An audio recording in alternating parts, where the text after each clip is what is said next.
श्री प्रकाश शुक्ला नामक एक दुर्दांत अपराधी जिसके नाम से कांपता था लखनऊ, जिससे रंगदारी मांगा, उसने रंगदारी पहुंचा दिया, नहीं दिया तो फिर उसका काम तमाम। वह चाहता था कि 100 लोगों को जब मैं ऊपर भेज दूंगा तो काली हमें पसंद कर लेगी, हमें काली का आशीर्वाद प्राप्त होगा, यानी 100 नरमुंड। श्री प्रकाश शुक्ला का अंत हुआ लखनऊ के ऐसे मार्केट में, भीड़ भाड़ वाले इलाके में, जहां पुलिस ने उसको घेर लिया था।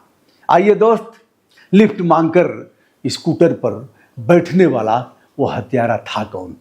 वकील साहब दिन भर मुकदमों को निपटा करके बहस किया कोर्ट में और फिर निकले स्कूटर पर अपने घर के लिए। एक आदमी उन्हें हाथ देता है, अनुरोध करता है। वकील साहब ने समझा कोई वादकारी होगा, कोई मुवक्किल होगा, कोई थका हारा व्यक्ति होगा, इसका सहयोग करना चाहिए। वो स्कूटर पर बैठता है। 24 साल पहले दिन दहाड़े हुई हत्या, उत्तर प्रदेश को हिला देने वाला यह ऐसा अपराध जिसका फैसला आया है। आंदोलन हुआ, आखिरकार अदालत का फैसला आया, लेकिन सवाल यह है, क्या 24 साल बाद मिला न्याय? न्याय मिलने के समान है? क्या यह न्याय की मीमांसा और विशेषांक को पूर्ण करता है? समय पर मिला न्याय न्याय कहलाएगा, लेकिन अगर समय से न्याय नहीं मिला तो फिर सीबीआई क्या कर रही थी, कोर्ट क्या कर रहा था, और फिर हमारे अधिवक्तागण क्या कर रहे थे? और क्यों वकील मारा गया था, अधिवक्ता मारा गया था, सामान्य अधिवक्ता नहीं। आखिर वकील साहब थे कौन? नाम था इंद्रदेव सिंह। क्यों हुई उनकी सरेआम हत्या? उनकी पत्नी ने उसी रात क्या आरोप लगाए और कैसे यह मामला स्थानीय पुलिस से केंद्रीय अन्वेषण ब्यूरो तक पहुंचता है? आइए जानते हैं इस बहुचर्चित हत्याकांड की पूरी कहानी। सीबीआई ने कितना एक्शन लिया और फिर कोर्ट ने इतने दिन बाद फैसला क्यों दिया? इंद्रदेव सिंह हत्याकांड 24 वर्ष बाद जो फैसला आता है, 3 आरोपी, जिसमें जज साहब 3 आरोपियों पर सजा सुनाते हैं। 3 आरोपी तो ऊपर चले गए, 3 बचे। वैसे तो तमाम आरोपी थे। आगे सुनिए। उत्तर प्रदेश की राजधानी लखनऊ के बहुचर्चित इंद्रदेव सिंह हत्याकांड में करीब जो अदालत का फैसला आया है 24 वर्षों बाद। यह घटना 2002 की है, दिन दहाड़े हत्या की है और कानून व्यवस्था पर गंभीर सवाल खड़े करने वाली है। अब इस मामले में लंबी कार्यवाही चली, केंद्रीय अन्वेषण ब्यूरो ने जांच किया और फिर न्यायिक प्रक्रिया का एक अंत हुआ, लेकिन वह अभी निचली अदालत का मामला अभी हाई कोर्ट और सुप्रीम कोर्ट जाएगा।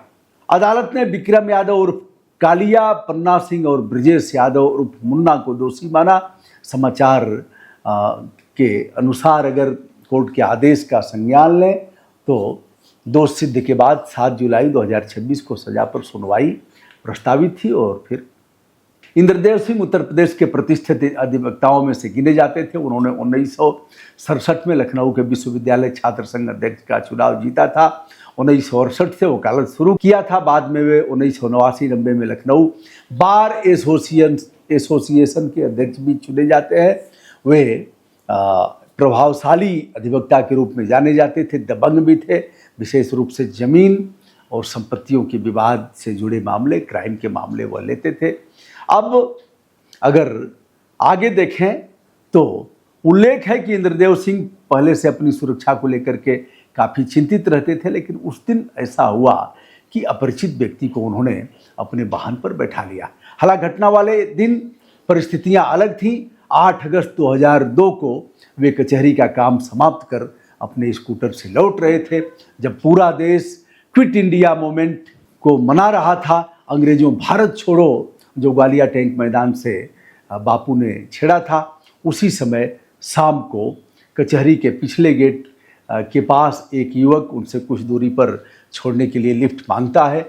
मानवीय आधार पर उन्होंने बैठा लिया और देखा जाए तो स्कूटर लगभग 50 मीटर आगे बढ़ा ही था कि पीछे बैठे युवक ने अचानक अपना निकाला और फिर ठाए ठाए करके वहीं गोली चला देता है। कटे वृक्ष की भांति वकील साहब वहीं धराशायी हो जाते हैं और फिर वह वहीं से फरार हो जाता है। उल्लेखनीय है कि घटना के बाद हमलावर पास की एक दुकान पर पहुंचा, वहां पानी से अपने ऊपर लगे खून के निशान साफ किए और फिर अपने साथियों के साथ वहां से फरार हो गया। जब 8 अगस्त 2002 को वरिष्ठ अधिवक्ता इंद्रदेव सिंह की दिन दहाड़े हत्या हुई उस समय उत्तर प्रदेश के मुख्यमंत्री कोई सामान्य सीएम नहीं था। आज के बाबा भले ही नाल मढ़ाए, लेकिन उस समय उत्तर प्रदेश की मुख्यमंत्री मायावती थी, जो भारतीय जनता पार्टी के सहयोग से, समर्थन से सीएम का पदभार संभाल रही थी। गुंडों को उन्होंने खुला ऐलान दे दिया था कि प्रदेश छोड़ करके भग जाओ, और गुंडों की खातिरदारी भी ठीक से उन्होंने किया था। भारतीय जनता पार्टी का समर्थन प्राप्त होने के बाद मायावती आगे फिर समर्थन हटता है, फिर आगे उसकी कहानी हम छोड़ देते हैं। कार्यकाल 29 अगस्त 2003 तक चला। अब 29 अगस्त 2003 से 13 मई 2007 तक मुख्यमंत्री रहे मुलायम सिंह यादव। इस हत्या की सूचना मिलते ही बड़ी संख्या में अधिवक्ता घटनास्थल पर पहुंच गए। वकीलों में भारी आक्रोश स्वाभाविक है। उनका आरोप था कि घटना राजधानी के सबसे व्यस्त इलाके में हुई है, पुलिस प्रशासन के वजह से हुई है। पुलिस प्रशासन संज्ञान शून्य था, इसलिए इस मामले में हम चुप नहीं बैठेंगे। शाम 4:30 बजे के लगभग ये घटना हुई थी। सारे पुलिस अधिकारी वहाँ पहुँचते हैं। अधिवक्ताओं ने जाम किया, मान मनोवल हुआ, गंभीर सवाल उठाए गए, और इस मामले में उनकी पत्नी नयनतारा सिंह ने संबंधित थाने में हत्या का मुकदमा दर्ज कराया। हत्या के विरोध में अगले ही दिन पूरे प्रदेश में वकीलों का व्यापक जन आंदोलन और हड़ताल शुरू हुआ। 9 अगस्त 2002 को न्यायिक कार्य का बहिष्कार किया। कई स्थानों पर प्रदर्शन हुए, सड़कें जाम किया गया, तोड़ फोड़ हुआ। और देखा जाए तो लखनऊ का bar association, Awadh bar association तथा सेंट्रल बार एसोसिएशन सहित विभिन्न बार के संगठनों ने न्यायिक कार्य से विरत रहने का निर्णय लिया और जबरदस्त आंदोलन किया। प्रारंभिक जांच पुलिस ने जो शुरू किया, उसमें लगातार सवाल उठ रहे थे कि पुलिस की लीपापोती, इस जांच पर हमें विश्वास नहीं है। बाद में राज्य सरकार के अनुरोध पर केंद्रीय अन्वेषण ब्यूरो यानी सीबीआई ने इस मामले में जांच शुरू किया। सीबीआई जांच शुरू होने के बाद 2004 में आरोप पत्र दाखिल किया गया। उसी वर्ष अदालत ने आरोपियों मन्नालाल गुप्ता, वेद प्रकाश उर्फ नेता, छोटेलाल, पन्ना सिंह, ब्रजेश यादव और विक्रम यादव के विरुद्ध आरोप पत्र तय किए। नियमित सुनवाई हुई। मामले की सुनवाई कई वर्षों तक चलती रही। इस दौरान 6 आरोपियों में 3 आरोपी भगवान को प्यारे हो गए। यह न्याय की प्रक्रिया है, और यह न्याय जो देर से मिल रहा है, जब ऊपर चला ही जाएगा तो अपना फैसला करते रहो और आप आरोप पत्र दाखिल करते रहो। मतलब क्या है?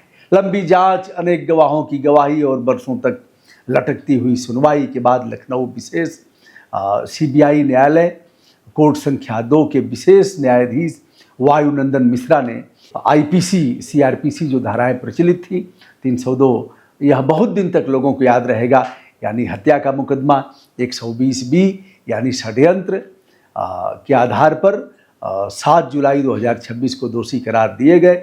विक्रम यादव और कल्लिया, पन्ना सिंह और ब्रजेश यादव और मुन्ना को आजीवन कारावास की सजा सुनाई गई। अदालत ने 3 दोषियों पर कुल 1.5 लाख रुपए जुर्माना भी लगाया तथा निर्देश दिया कि जुर्माने की 80% राशि शिकायतकर्ता अर्थात मृतक के परिवार को मुआवजे के रूप में दी जाएगी। इस फैसले के बाद मृतक के परिवार ने न्यायालय के निर्णय पर संतोष व्यक्त किया है। हालांकि दोषी के पक्ष में अधिवक्ताओं ने कहा है कि फैसले के खिलाफ मामले को उच्च न्यायालय में ले जाएंगे, अपील करेंगे। लखनऊ बार एसोसिएशन के पूर्व अध्यक्ष और वरिष्ठ अधिवक्ता इंद्रदेव सिंह की वर्ष 2002 में दिन दहाड़े हत्या ने पूरे प्रदेश को झकझोर दिया था। हालांकि देखा जाए तो इस मामले में कचहरी की सुरक्षा व्यवस्था, कचहरी के बाहर की सुरक्षा व्यवस्था और पुलिस की प्रभावी भूमिका सब तार तार हो गई थी। आज के समय जैसा यमराज उस समय नहीं थे। आज यमराज खड़े भी हैं, तब भी यमराज टुकुर टुकुर ताक रहे हैं। यमराज बेबस हैं, लाचार हैं, निरीह हैं, कुछ करने में अक्षम जैसे महसूस हो रहे हैं। भले ही कि यह दावा किया जाए कि यमराज मिलेंगे, ठोक दो, नाप दो, गाड़ दो, लटका दो। अब इस मामले में थोड़ा सा और धैर्य धारण करिए। कैलाश गौतम की लिखी हुई कविता मुझे स्मरण हो रही है, जिसको मैं सुना देता हूँ। आपने सुना भी होगा इसको कि न्यायिक प्रक्रिया में किस प्रकार विलंब होता है। और कैलाश गौतम ने कहा, कचहरी में जाना मन, भले डांट घर में तू बीबी की खाना, भले डांट घर में तू बीबी की खाना, भले जैसे तैसे गृहस्थी चलाना, भले डांट घर में तू बीबी की खाना, भले जैसे तैसे गृहस्थी चलाना, भले जाके जंगल में धूमी रमाना, मगर मेरे बेटे कचहरी न जाना, मगर मेरे बेटे कचहरी न जाना। कचहरी हमारी तुम्हारी नहीं है। बहुत बार उच्च न्यायालय और सर्वोच्च न्यायालय के न्यायमूर्ति लोगों ने कहा है कि गरीब को न्याय मिलना काफ़ी मुश्किल है। आप भी जानते हैं, हम भी जानते हैं, और उसके लिए पैसा इतने लाखों रुपए फीस कहाँ से आएगा। कचहरी हमारी तुम्हारी नहीं है, कहीं से कोई रिश्तेदारी नहीं है, अलहमद से भी कोई यारी नहीं है। तिवारी था पहले, कोई शरीफ रहा होगा, अब तिवारी नहीं है। कचहरी न जाना, कचहरी न जाना, मगर मेरे बेटे कचहरी न जाना। कचहरी की महिमा निराली है बेटे, कचहरी वकीलों की थाली है बेटे, कचहरी वकीलों की थाली है बेटे। पुलिस के लिए छोटी साली है बेटे, पुलिस के लिए छोटी साली है बेटे। यहाँ पैरवी अब दलाली है बेटे। कचहरी न जाना, कचहरी न जाना, मगर मेरे बेटे कचहरी न जाना। दूसरी ओर दोष सिद्ध के बाद यह संदेश भी सामने आया कि गंभीर अपराध के मामले में भले ही न्याय मिलने में लंबा समय लगे, लेकिन न्यायिक प्रक्रिया अंततः अपने निष्कर्ष पर पहुंच जाती है। ऐसा उन लोगों का कहना है जो कहते हैं कि सकारात्मक सोचो, सकारात्मक सोचो, नकारात्मक नहीं सोचना है। अरे बाबू, सकारात्मक सोचने में तो 24 साल लग गया, और 3 जिन्हें जेल की सलाखों में साल 2 साल के लिए भी जाते, वह बच गए। इस मामले में वीडियो लंबा हो रहा है, इसलिए उपसंहार करते हुए आपकी राय क्या है बताइएगा। और अदालत के फैसले इतने विलंब से आ रहे हैं, इससे न्याय मिलेगा कैसे? क्या करना चाहिए? किसकी भूमिका खराब है? पुलिस की है, सीबीआई की है, अन्वेषक की है, गवाह पेश नहीं होते, न्यायालय की है, अन्वेषक की है, तमाम ऐसे बिंदुओं पर अधिवक्ताओं की हड़ताल की है, बताइएगा। विनम्रता के साथ मैं हूं ब्रजभूषण दुबे। देश विदेश से जुड़े हुए तमाम आदरणीय दोस्तों को अपना नमस्कार निवेदित करता हूं। बहुत बहुत धन्यवाद।